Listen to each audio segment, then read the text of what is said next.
بخاری اور مسلم شریف کی حدیث پاک ہے، نبی کریم صلی اللہ تعالی علیہ وآلہ وسلم ارشاد فرماتے ہیں کہ مسلمان پر 5 حق ہیں۔ نمبر 1، سلام کا جواب دینا۔ یہ یاد رہے کہ سلام کرنا سنت ہے، لیکن سلام کا جواب دینا یہ واجب ہے۔ اور یہ بھی یاد رکھیں کہ سلام کرنے میں ثواب زیادہ ہے، جواب دینے میں اتنا ثواب نہیں جتنا سلام کرنے میں ہے۔ حالانکہ سلام کرنا سنت ہے اور سلام کا جواب دینا یہ واجب ہے، لیکن سلام کرنے میں ثواب زیادہ ہے، جواب دینے میں اتنا ثواب نہیں ہے۔ اس کی وجہ کیا ہے؟ اس کی وجہ یہ ہے کہ سلام کرنے میں انسان کا غرور اور گھمنڈ ٹوٹتا ہے۔ آج آپ دیکھتے ہیں نا، بہت سارے شوٹ بوٹ والے ہوتے ہیں، بہت سارے سرمایہ دار ہوتے ہیں، کسی کو سلام کرنا وہ اپنے لیے توہین سمجھتے ہیں۔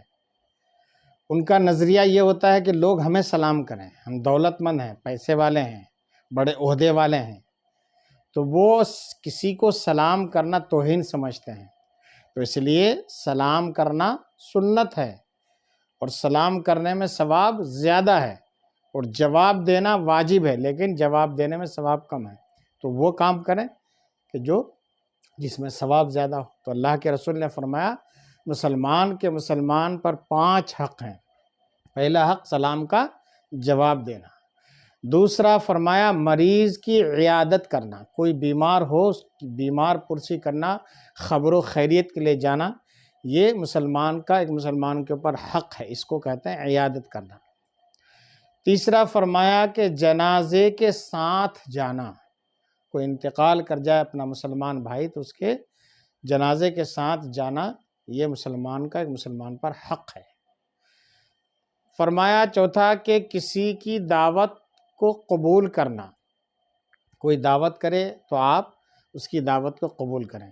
یہاں پر بھی ایک بات ذہن نشین رہے کہ دعوتیں آج کل کئی طرح کی ہوتی ہیں۔ مثال کے طور پر جہاں دعوت گاہ ہے، میرج ہال ہے یا کوئی جگہ ہے جہاں آپ کو دعوت میں جانا ہے، وہاں کوئی ایسی چیز نہ ہو جو خلاف شرع ہو، جیسے ڈانس، ناچ، گانے، باجے وغیرہ ہوتے ہیں۔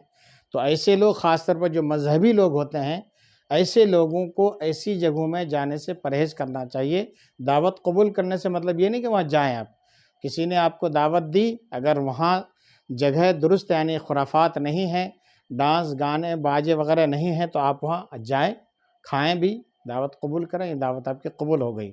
اور اگر وہاں خلاف شرع کام ہے تو آپ وہاں نہ جا کر صرف دعوت قبول کر لیں، یا آپ کی طرف سے دعوت قبول کرنا پایا جائے گا۔ پانچواں فرمایا کہ چھینک کا جواب دینا، کسی کو چھینک آئی تو جو چھینکنے والا ہو وہ کہے گا الحمدللہ رب العالمین، دوسرا کہے گا یرحمک اللہ، یعنی اللہ آپ کے اوپر رحم کرے، پھر چھینکنے والا اس کے جواب میں کہے گا یہدیکم اللہ، اللہ تعالیٰ آپ کو ہدایت پر قائم رکھے، آپ کو ہدایت دے۔ تو مسلمان پر یہ 5 حقوق ہیں۔ پہلا حق سلام کا جواب دینا، دوسرا مریض کی عیادت کرنا، تیسرا جنازے کے ساتھ جانا، چوتھا حق ہے کسی کی دعوت قبول کرنا، 5واں حق ہے چھینک کا جواب دینا۔